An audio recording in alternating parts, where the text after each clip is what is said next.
All right, well, we will get started. Hi, everyone. Thank you so much for joining us. My name is Sarah Guzzi, and I'm the Assistant Director of Admissions here at Harvard Divinity School. I also did the MTS degree.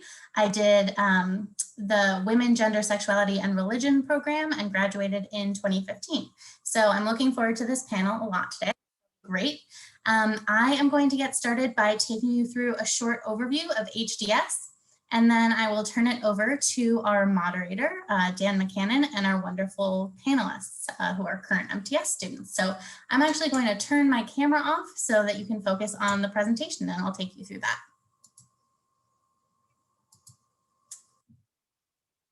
All right, so here's an overview of HDS. Located in Cambridge, Massachusetts, Harvard Divinity School is one of Harvard's 12 graduate and professional schools. HDS was founded in 1816 and is the most religiously pluralistic divinity school in the world, representing over 30 faith traditions, including students who aren't affiliated with any faith tradition. HDS brings together scholars of religion in conversation with religious practitioners as learning partners and community members. Our degree programs lead to infinite pathways with alums in every field and industry who value ethical leadership, religious literacy, and service-oriented, mission-driven work. To give you a snapshot of who is in the community at HDS, we wanted to share some data from this most recent incoming class of students. So to give you a sense of the scale, there are 90 MTS students in this new class, 44 MDiv students, and 1 TH student. Within the incoming class, 52% identify as female, 32% as male, and 16% as non-binary. The average age is 25, and the age range of the students enrolled goes through 20 through 56. HDS students reported over 30 different religious affiliations. Students of color comprise 36% of the incoming class, and international students make up another 14%. In addition, we have 99 colleges and universities represented in the incoming class, which means that we have students coming in from a really diverse array of institutions and academic trainings. All right, so I'll talk a little bit about our degree programs here at HDS. We have 4 different degree programs. The Master of Divinity program, or the MDiv, prepares graduates for chaplaincy and ministry, very broadly conceived, or a range of other careers that center around service and ethical leadership. The Master of Theological Studies program, or the MTS, which we'll talk about more today, enables students to explore deeply and broadly the languages, literatures, thought, institutions, practices, normative claims, and structures of a variety of theological fields and religious traditions. The Master of Theology program, or THM, is for applicants who already hold an MDiv and is designed to allow students to explore a topic in great depth or delve into a new topic that impacts their ministry, whatever that might look like. The Master of Religion and Public Life, or MRPL, is a recently launched degree program. This is for applicants who are experienced professionals who wish to develop in-depth knowledge of the ways religion influences public life in their field. So here are some resources at HDS. HDS has 5 affiliated programs and centers, which you can see listed on the slide. And includes the brand new program for the evolution of spirituality. The program is spearheaded by Dr. Dan McCannon and supports the scholarly study of emerging spiritual traditions, marginalized spiritualities, and the innovative edges of established religious traditions. Note that there are also hundreds of other programs and centers elsewhere at Harvard that HDS students have access to for programming, funding, and other resources. And Dan is actually our moderator on this panel, so if you have questions about that, I'm sure he'll be happy to chat more about this new program as well. In the bottom right-hand corner, you'll see a photo of the wonderful faculty here at HDS, helmed by Dean David N. Hempton in the blue at the front. Faculty are fairly accessible to HDS students and are on the whole quite happy to provide guidance and mentorship. And here is Dan McCannon again. We have a photo of him in here. So I wanted to talk a little bit about the flexible curriculum. We have over 230 HDS courses were offered last year, and HDS students also have access to courses across the entire university, as well as throughout the Boston Theological Interreligious Consortium, or the BTI, which is a consortium of 10 theological institutions of higher education in the Boston area. The BTI offers easy cross-registration as well as a range of other resources across institutions. For MDiv and MTS students, 50% of your coursework can actually be completed outside of HDS, so students truly can customize their HDS experience to create their unique path through the program and get the preparation that each student needs for their goals. And if none of the thousands of courses available to you fit the bill, you can also work directly with HDS faculty to do an independent study. So it's safe to say that no two HDS students have the same transcript. Briefly, I'll talk about the student life. The Office of Student Life supports over 35 student organizations every year, and it's easy to start your own if there's something that doesn't exist that you think should. Some examples of student organizations are Queer Rights, that's RITES for a little pun there, the HDS Prison Education Project, the HDS Garden Group, and Third Chapter, a group for students over 50. These student organizations host over 60 student-led events every year, in addition to the over 500 recurring events, which include weekly worship services hosted by faith-based student organizations. The photo you see here on the bottom of this slide is from the 3rd annual Black Religion, Spirituality, and Culture Conference, hosted and created by Harambe, a group for students of African descent. This photo is from this past year's conference, which brought together scholars and students from a wide range of institutions, as well as from outside of academia. There are also 2 weekly events at HDS, noon service on Wednesdays and community tea on Tuesdays, and students have access to events and organizations across Harvard. Next, we'll talk a little bit about financial aid. I know there's always a lot of questions about this. HDS offers generous financial aid, and 90% of students receive funding. This is available for the MTS and MDiv programs. We put the vast majority of our financial aid funding into need-based aid in order to get the most money to the most people who need it, and therefore we strongly encourage everyone to submit a financial aid application so that you can be considered for need-based aid. 10% of students receive merit awards, and those are based solely on the strength of your application. And our baseline need-based package is a 75% tuition grant. So as you're planning for graduate school and thinking about your budget, that's a good number to use. For folks with more need, we also offer higher packages that cover 100% of tuition, and some come with a living stipend as well. Merit awards cover 100% of tuition and also include a living stipend. Here's the application timeline. It's available now if you're thinking about applying to start in fall 2021, and it's due in mid-January 2021. If you're admitted, you'll find out in mid-March. Well, you'll find out the admissions decision either way in mid-March. And if you are admitted, you'll get your financial aid package within 24 hours as well. All right, there's a few ways to stay connected. We've got a bunch of other virtual events. I want to make a quick plug for our open house next week, next Wednesday on the 28th. There is a ton of synchronous and asynchronous content that day. So if you are able to join us, please sign up. And even if you can't, you might want to register and you'll be able to get info and content after as well.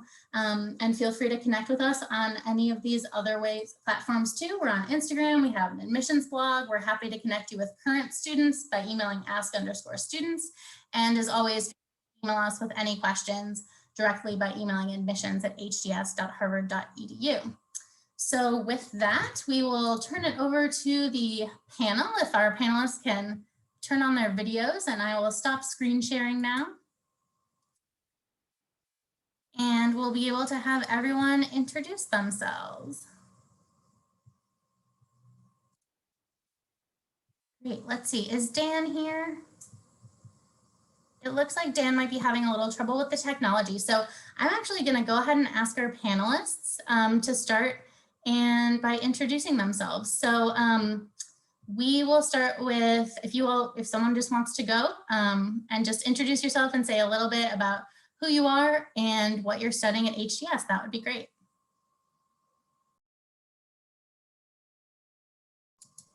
I can start. My name is Giovanni. I typically go by Gio. I am a second-year MTS student, and I study primarily the history of Christianity with a focus on various Eastern Christian traditions.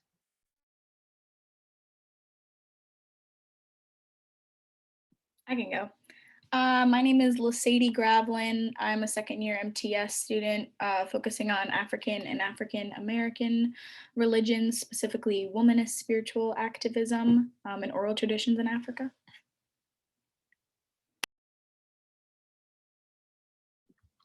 Hello everyone, my name is Reem. I am also a second-year MTS student My concentration is in Islamic studies, and that is also my background. Hi, everybody. I'm Tanner. I'm a second year MTS, concentration in Buddhist studies. My research looks at comparing the Tibetan treasure tradition with similar occurrences in Mormonism. And hi, I'm Madeline Levy. I'm a second year MTS as well, focusing in religion, ethics, and politics. And my area within that is religious expression in the Third Reich, especially the use of religious rhetoric by the Nazi regime itself.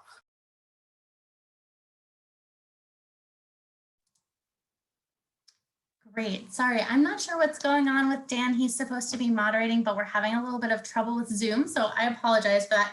I was just messaging him. Did everyone get a chance to introduce yourselves? Great. All right. So I will pose the first question that Dan came up with, and hopefully he'll be able to join us soon. So if you can go, and if we can go in the same order, that would be great. What were the personal or professional goals that led you to choose HDS's MTS program? Yeah, I can go first because I went first last time. For me, I knew from actually quite a young age that I wanted to pursue a doctorate in something adjacent to religious studies. And I saw that HDS would be very strong for preparing me for that. I will say that I knew I wanted to work on a very obscure language called Syriac, and this is one of the only two schools with multiple faculty members specializing in that. And I say that not because I expect you all to do the same exact very obscure language, but because I think that HDS is very rich. And if you come in with knowing your goals, even if they're quite obscure or dependent on a very specific skill set, you will probably be able to take advantage of them here. I went second, so I'll go. I came here with no religious studies background whatsoever, but I knew that in order for me to be a compelling storyteller in film or in writing, especially around the liberation of Black people, I wanted a program that would allow me to dive really deep into these really specific topics around the Black church, Black women, gender and ethics in Africa. And so the program kind of offered me a lot of flexibility in terms of what I was studying, and but also your research papers were really dependent on like my own passions and like what questions I wanted to answer. And so yeah, it was flexible in that sense. For me, I always had a passion to study Islamic studies ever since I was very young. I ended up doing my undergraduate degree also in Islamic studies, but it was in the Middle East. So it was a very traditional perspective, very focused on classical sources. And I wanted to be able to do something in my career that would help build a bridge between traditional religion and contemporary religion and the contemporary society. And to do that, I had one aspect of it covered with my undergrad, and I wanted to cover the other aspect by coming to HDS, by having interactions with people of diverse faiths, by interacting with modern sources and modern literature, and that's why I chose HDS. Yeah, my story is actually really similar to Gio. I came in already knowing that for a while, that I wanted to do a PhD in religious studies, so I wanted to prepare for that.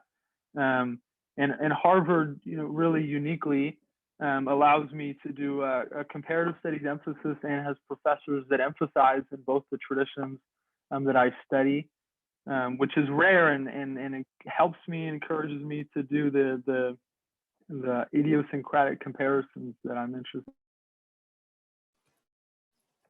in. I have a religious studies background from undergrad, but I spent a number of years after graduating working in opera, which I loved, but I really wanted to be back in a community that was focused on intellectual pursuits, and also be in a community that was focused on making positive change in the world, which are both things that I saw HDS really emphasizing, and I have found that inside as well. And I also really appreciated and was drawn into the pluralist approach at HDS. I came in not knowing if I wanted to pursue doctoral work or if I would figure out a different career path with big question marks. And I have decided that I want to pursue doctoral work, but there are lots of opportunities to figure out what those question marks say or what other question marks they lead to. Great, thank you all so much. So now we will reverse the order. So Madeline, I'm going to put you back on the spot. The next question is, how have you changed as a result of your time at HDS? I have become much more confident in being active in politics or social issues. I feel much better informed, and I'm just constantly motivated and want to emulate my peers who are speaking out for what they see as right. So I'm very excited about that change in myself. I think the deepening understanding of religion and society and structures has given me a great framework for critiquing what I see in the world, but also great humility and understanding what I don't know. So I feel it's been a great period of intellectual and personal growth.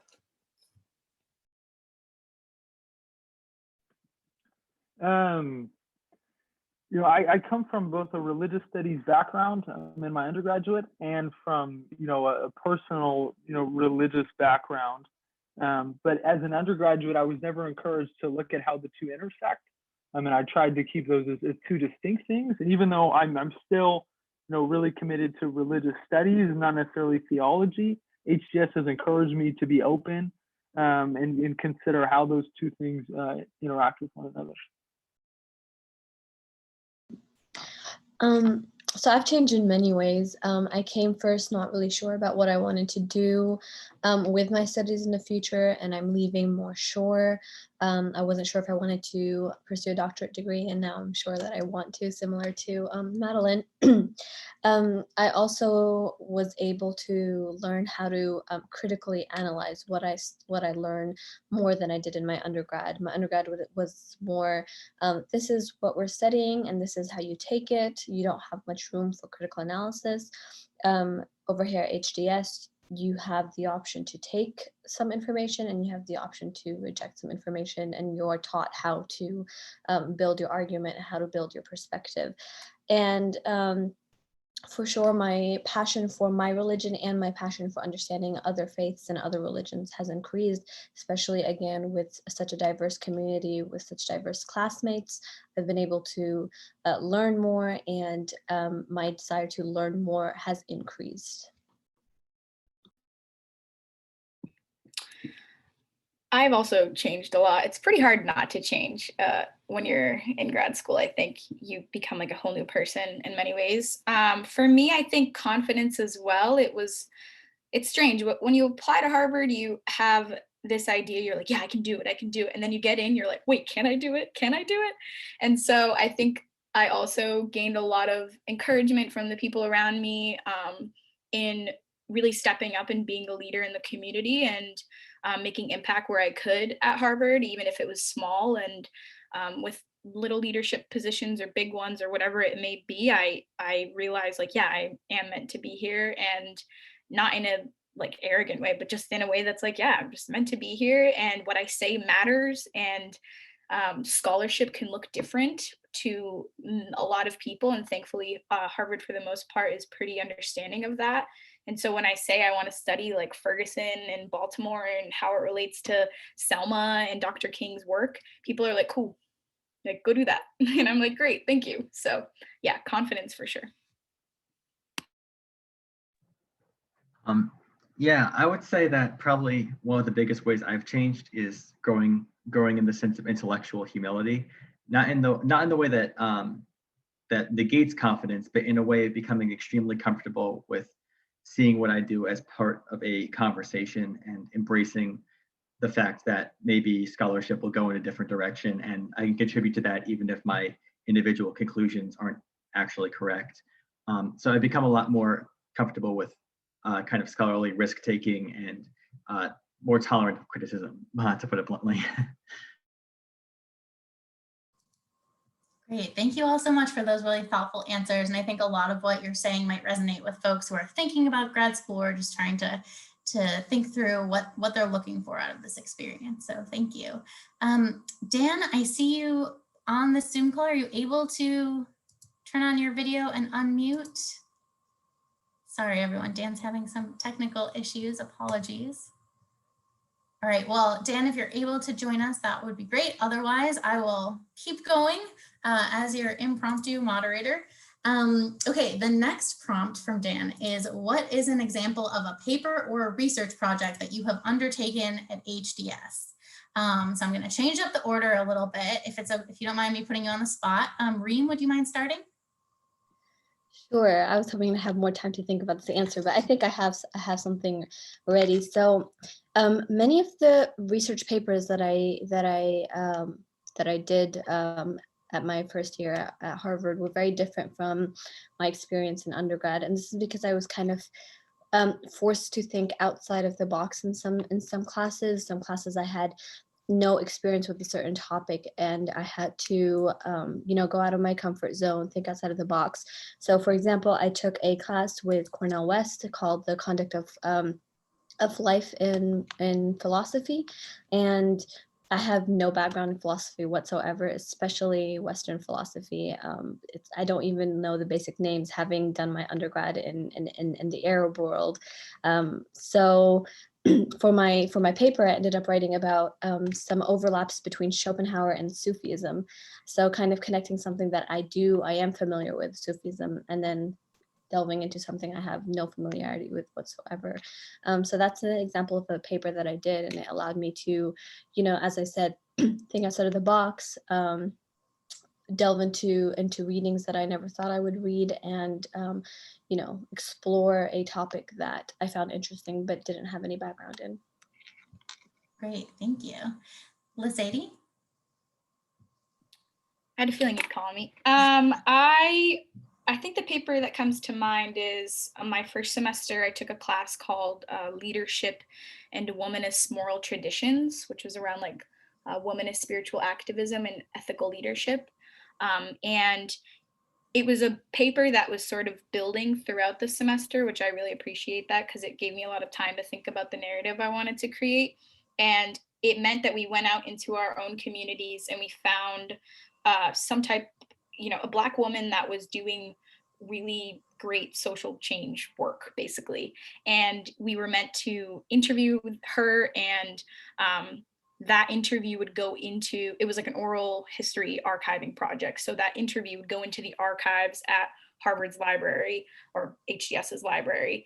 And, but, somebody that wouldn't normally be in this world. It was meant to be like somebody who was a little bit more like low key, I guess, maybe on the brink of greatness. I don't know. But I thought she was amazing, and it was amazing to be able to tell her story. And she eventually got to be a keynote speaker at one of the conferences here. And so I think like being a bridge to the community and to,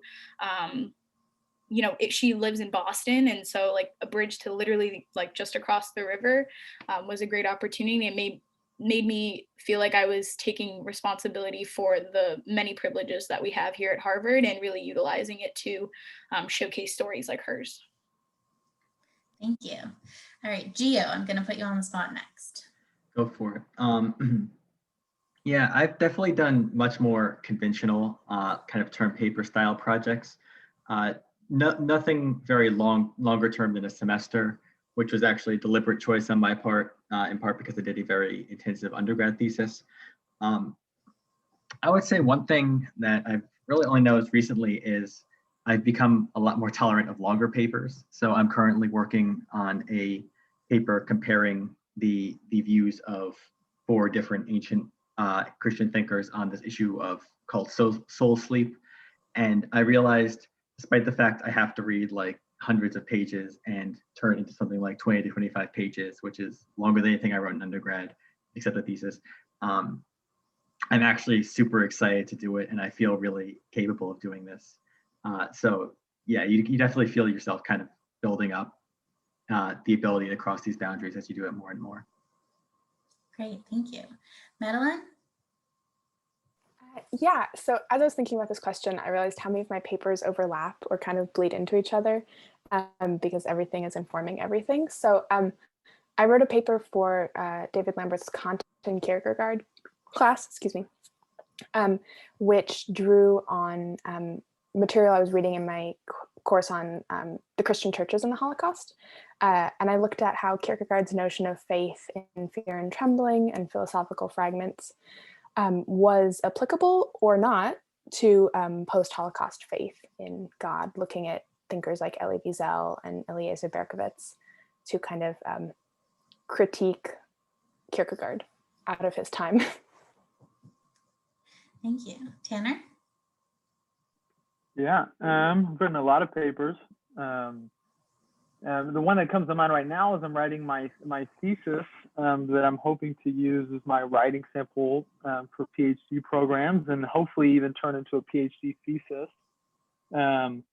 I'm doing a comparison of the role of esoteric textual revelations in 11th century Tibet with the role of esoteric textual revelations in 19th century United States in the Mormon tradition, and then taking that comparison and reflecting on how it can reciprocally illuminate the two traditions, and specifically trying to answer the question of how Joseph Smith conceptualized the revelatory process that produced the Book of Mormon. And none of that's probably relevant to anything anybody that I'm talking to is doing. But what's really unique about being able to do that at HDS is I'm simultaneously doing an individual course with a leading Mormon studies scholar, and the next semester an individual course with a leading Buddhist studies scholar. So just speaking to the depth of HDS faculty and their willingness to incorporate your own personal interests. Great, thank you all so much for your responses to that question. So we have 2 questions left, and I just wanted to let the attendees know, feel free if questions come to you as our panelists are speaking to put them in the Q&A box, and in about 10 minutes we will pivot over to the Q&A section so you can hear from these folks to speak to your questions. So the next question I will pose to you all is, how has your experience been shaped by the religious and cultural diversity of the HDS community? And we'll go in a different order. I'm going to start with Tanner, put you back on the spot.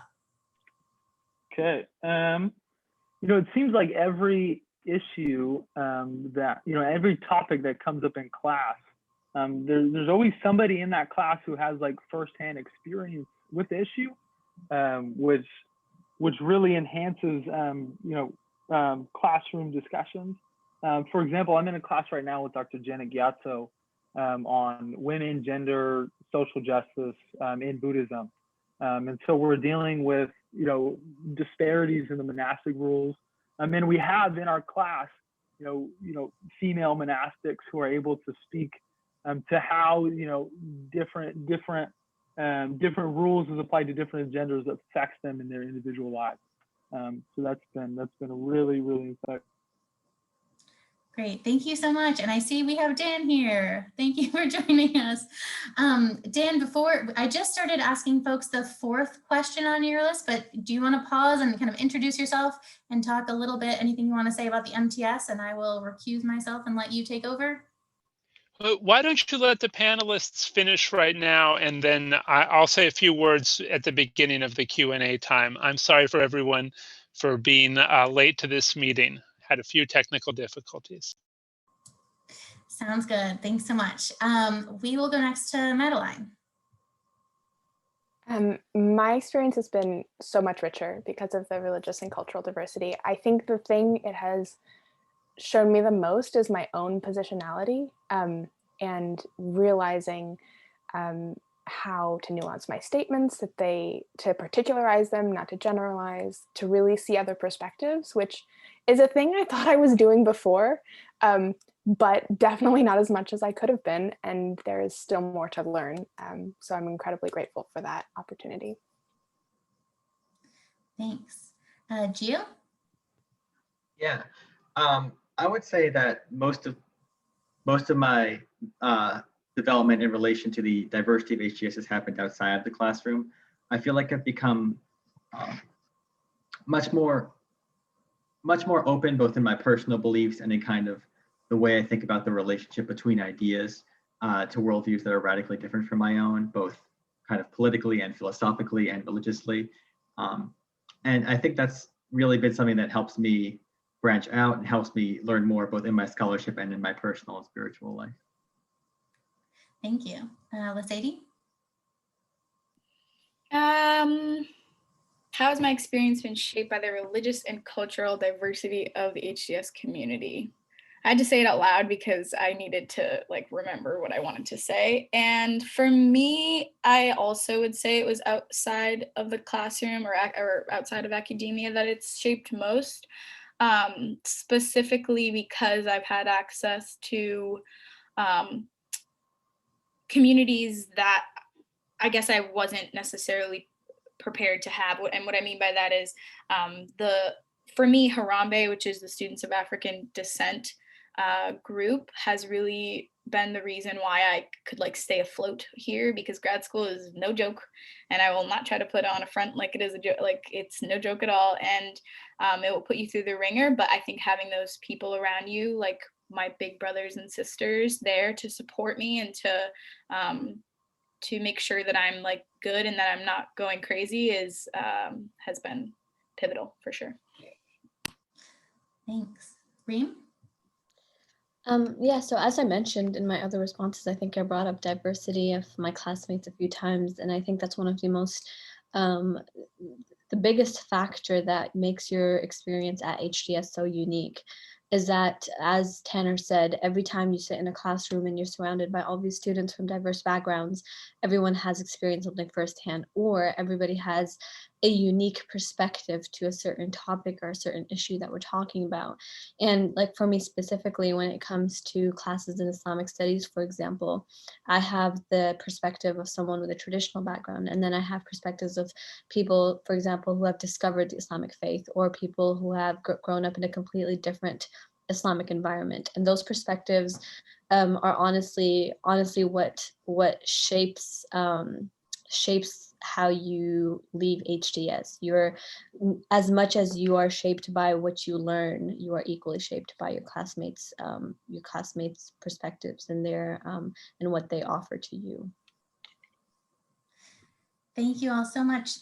Dan, can I turn it over to you to pose the last question?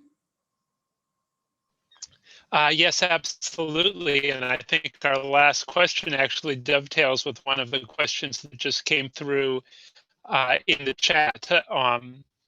Once again, I'm Dan McCannon. I am the Emerson Senior Lecturer here at the Divinity School and have the pleasure of chairing the MTS Curriculum Committee, which means I guide everyone who's working to help the MTS community achieve full citizenship in the community of scholars of religion, both those who work in the academy and those who take a deep understanding of religion into other fields. And the last question we want to pose to our panelists is, what is one piece of advice you would offer to someone beginning or contemplating beginning an MTS program at Harvard?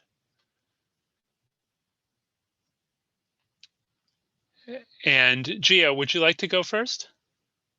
I'd be happy to. My piece of advice would probably relate to what I was talking about when I said why I wanted to go to HDS to begin with, which is I would say come not necessarily with a kind of plan for your life in mind, but definitely come with one or two things, even very small things you'd wish to accomplish here. It could be learning a language, it could be learning about a new tradition, it could be learning a certain methodology, it could be participating in a club.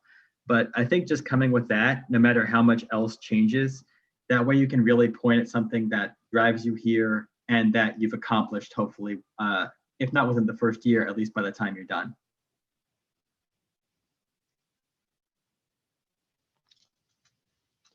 Thank you. Madeline? That's similar to what I was thinking.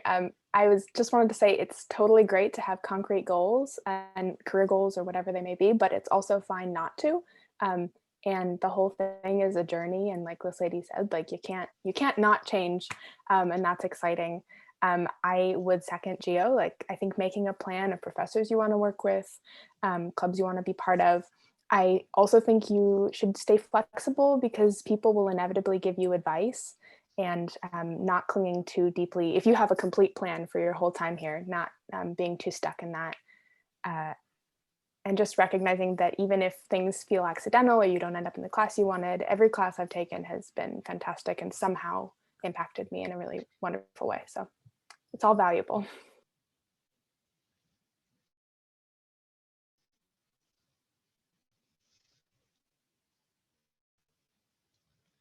Thank you.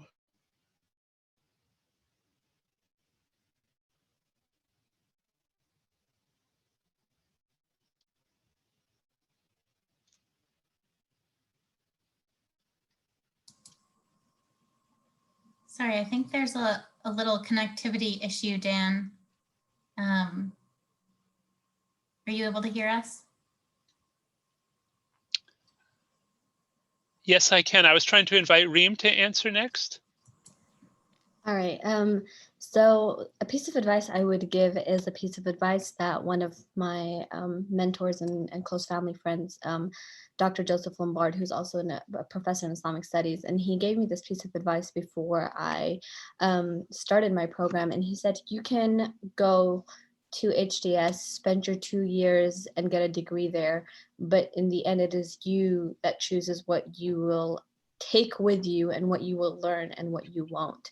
So getting the degree is not difficult, but making it beneficial and making it long lasting is completely in your hands. So you can attend a class and you can do, the bare minimum, just do the responses that are required from you and attend the classes, but not actually take anything with you. Or you can interact, you can explore, you can read, you can write, you can talk to the professor, talk to the classmates, and make it a real experience and a deep experience instead of just a shallow one.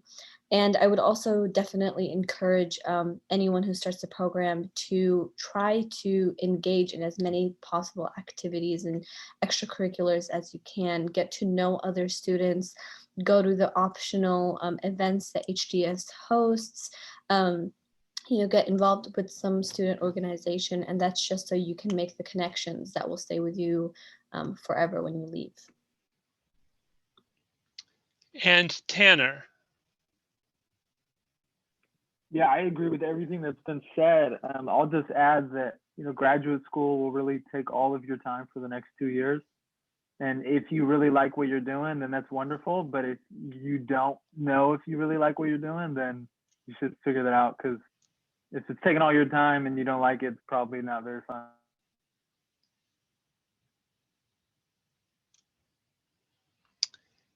Okay, thank you all. And I think this is the point at which we pivot to answering some of the questions that you've been typing into the Q&A. And there are quite a few. And I think I'm going to go through them in the order in which they appear.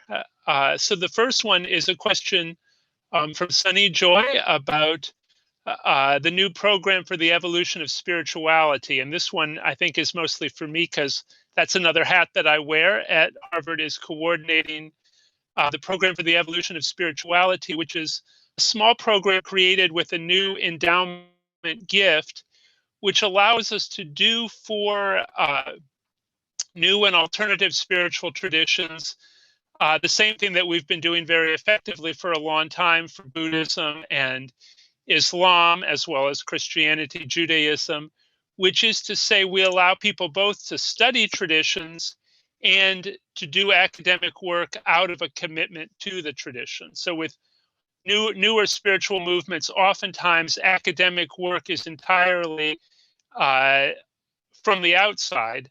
This program creates a venue for committed scholarly work as well. And we will be launching that with a big conference on eco-spiritualities, most likely during the 21-22 academic year, once we're able to hold conferences in person again. So thank you so much for that question. Then we have a question for Sarah about interviews or other ways of meeting with admission counselors. Sarah? Hi, yeah, so interviews are not a part of the application process. We don't have an option to do one and you don't need to do one. But if you have questions for admissions, go ahead and shoot us an email at admissions@hds.harvard.edu and I'll put that email in the chat box.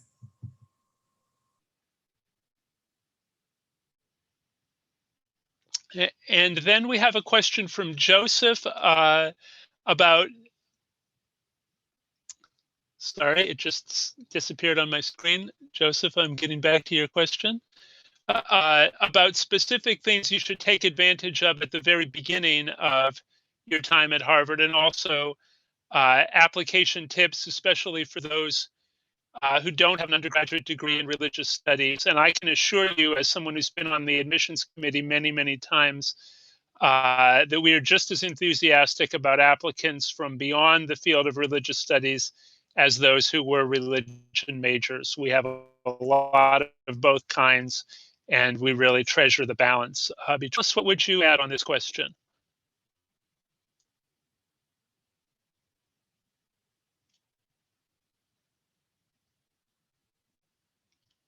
Any of you can jump in.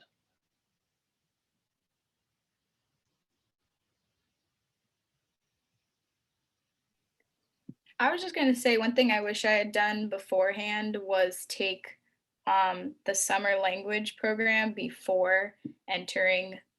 Depending on what you're studying, like obviously it could supplement your degree like throughout the year or the 2 years or 3 years you're here, but for me it didn't, and so I really wish that I had taken it, which I'm sure others can explain, or Sarah or Professor McCannon can explain, but what it means to take it the summer before you enter actually into the program.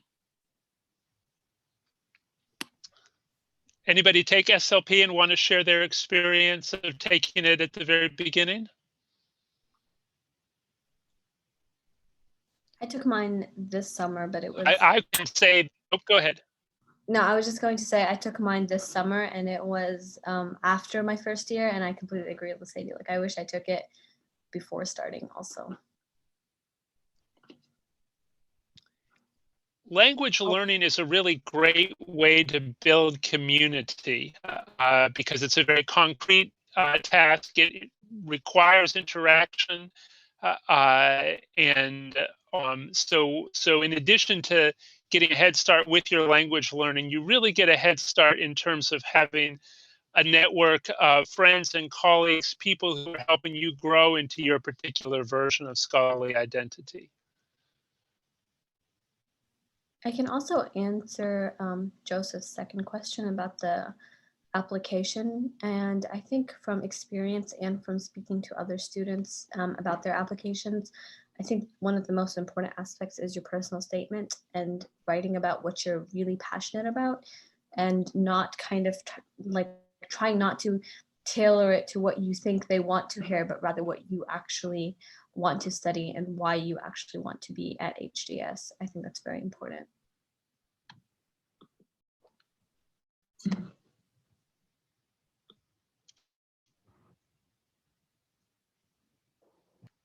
From my onc specifically, oh, were you going to go, Gio? I was going to say also to Joseph's question, one thing I found it advantageous to take advantage of is the library subscription. And in particular, partly through the library, you can, even before you come to HDS, you can download DRM-free academic books. And anybody who has ever tried to purchase an academic book knows they're outrageously expensive. So taking advantage of that as soon as possible, especially if you do plan a possible career in scholarship, and even if you don't, I would say is a very good thing. We have a question specifically for Madeline about what drew you to the religion, ethics, and politics concentration. Yeah, part of it is it's incredibly broad and flexible, which I think many of them are, but because my interests are, everything I'm saying really applies to all religious I think, religious studies, but religion, ethics, and politics is really interdisciplinary, and I really liked that it runs the gamut from traditional philosophy classes fall under that label to a lot of things about like America and our election this year, their courses about that. So it's really capacious and definitely, I think, indicative of the way that HDS thinks about religion and studying religion outside of some more traditional boxes that some divinity schools put on their study. Ariella asks if any of you were conflicted between the MTS and the MDiv, and if so, what helped you opt for the MTS?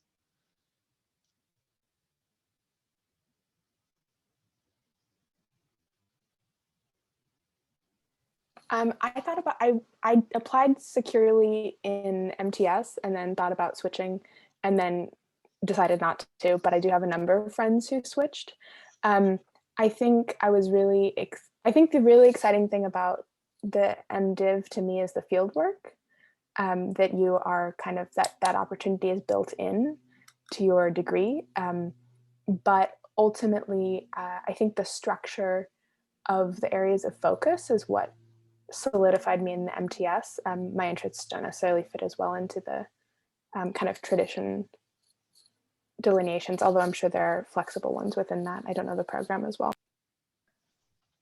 I also applied to the MTS and then thought about switching very briefly because of the work that is done, like the field education, but then ultimately decided to stay in the MTS program because my interests were more specifically focused on delving into the field rather than, rather than going straight into chaplaincy or ministry. So I ended up staying in MTS for that reason.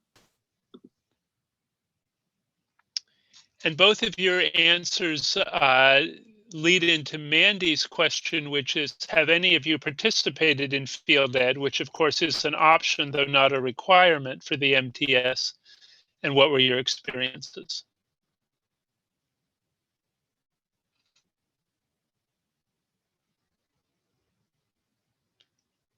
So my sense is about 5 to 10% of MTS students participate directly in our field ed program. I suspect a significantly larger number learn about service and activist organizations in the Boston area because of seeing what kinds of activities their MDiv classmates are involved in.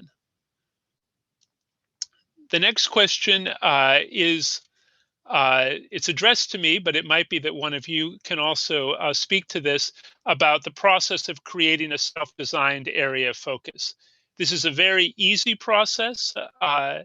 It is, it's, if you realize that that our existing areas don't work for you, you just have a chat with me and we kind of talked through what you have in mind to make sure it's of scope similar to our existing areas of focus and to make sure that it is well supported by faculty at Harvard. And if so, you just fill out a quick form.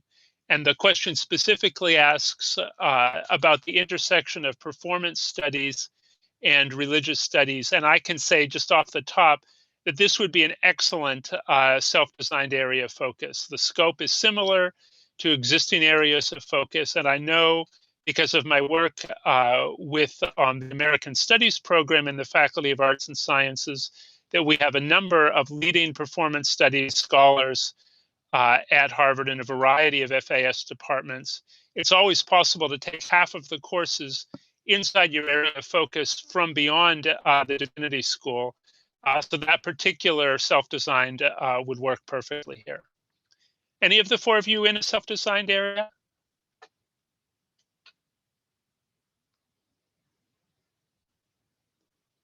Seems like that's a no. So then we have a question specifically for Reem about how your prior understanding of Arabic helped you with your Islamic studies program here. So I think a prior understanding of Arabic is important for Islamic studies in general, whether at HDS or anywhere else, because so much of the faith, I mean, like from the basic primary source, the Holy Quran, is in Arabic. So definitely definitely Arabic is very important. I did have I had a long history of learning Arabic, so my Arabic skills were strong, but I do have classmates who are able to go through the program with less background in Arabic, but they usually end up taking Arabic courses at HDS. There are some classes that are offered entirely in Arabic, which are very beneficial and very like prepare you for the field of Islamic studies, but those are not mandatory. So I would say yes, Arabic helped me, but if you don't have Arabic, I would definitely advise taking Arabic courses at HDS. Can I step in here Yeah. too? Yeah, go ahead. Yeah, I also work with Arabic sources, but I don't do Islamic studies, and I started Arabic here. I will highly advise, if you want to work on pre-modern Arabic, to take the SLP on classical Arabic. I've heard several scholars, including ones outside of Harvard, say it's actually the best classical Arabic summer course outside of the Arab world. All this, and I got a lot out of it and feel extremely confident in my Arabic ability having taken it. So it's definitely possible to build your skills up starting from scratch too. But I think Reeb is definitely right. If you want to do Islamic studies, you're eventually going to run into Arabic. Yeah, one thing that I would add on this is that there's definitely a distinction between the level of language you need to have a fulfilling, satisfactory experience as an MTS student, and the level of language you need to be a really competitive applicant for doctoral study.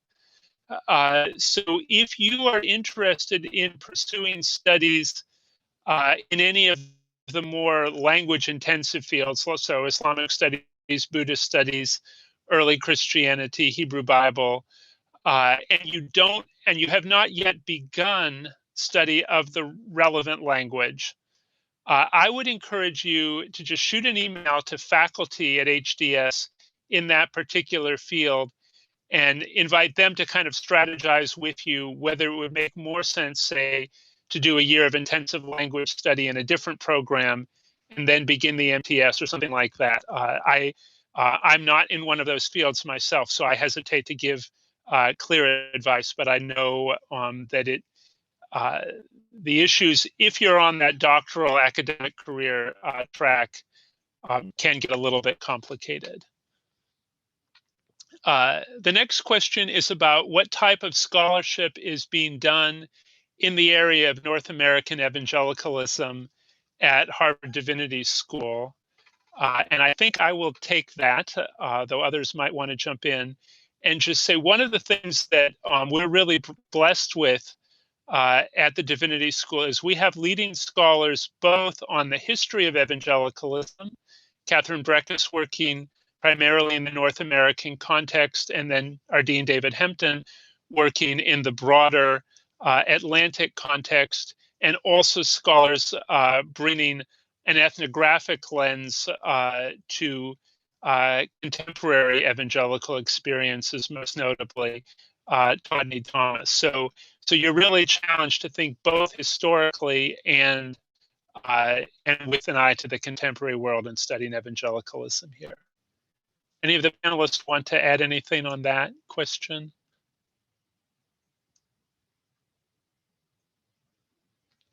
So next we have one specifically for Lissetti about, you mentioned that you didn't have a religious studies background before attending HDS. What did you study and how did that play into your experience here? I went to the University of Connecticut and I was on a pre-law track, and I double majored in human rights and women's studies. And so, yeah, it was very intimidating, I'd say, coming to HDS and having to write within the context of religious studies. But thankfully, because you take theories and methods in your first semester of being here, which I'm sure admissions and Professor McKenna could talk more about, it's a required course that we all take.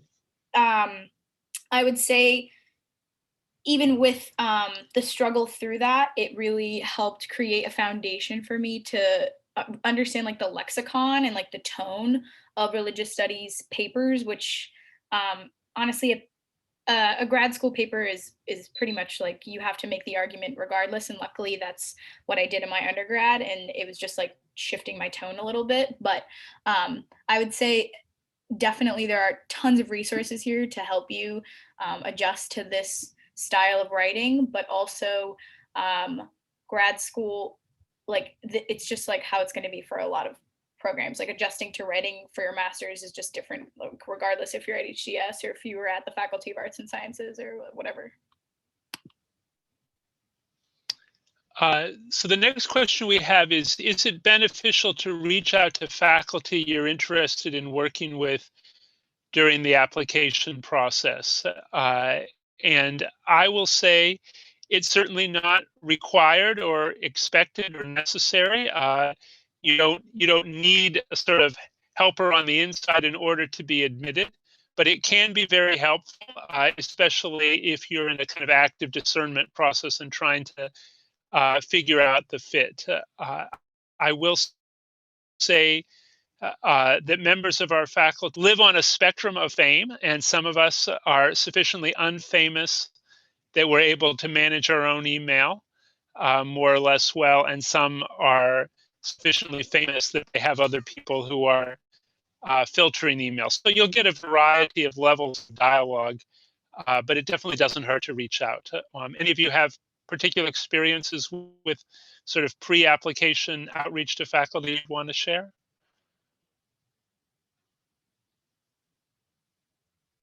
I think the reaching out to faculty is more specific for doctorate programs when you're going to be working with a specific advisor. But when it comes to the master's program, you work with so many professors that I personally don't know anyone who emailed a faculty member before applying. I did email before. I don't know if it helped, but I'm here, so I don't know.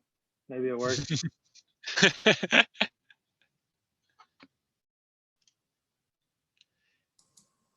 Yeah, I'd say I probably hear from 10% of the master's students who I wind up working with closely through this kind of preliminary outreach. And I am aware that we Ismail asks for advice on. Oh yeah. Sorry, Dan. I think there's a bit of a delay. Why don't we do this one last question? Go ahead, Sarah. Wrap up?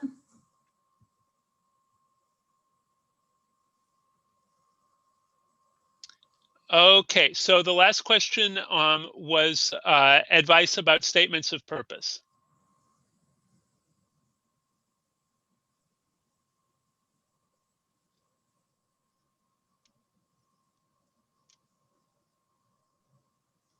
Any of you can jump in on that.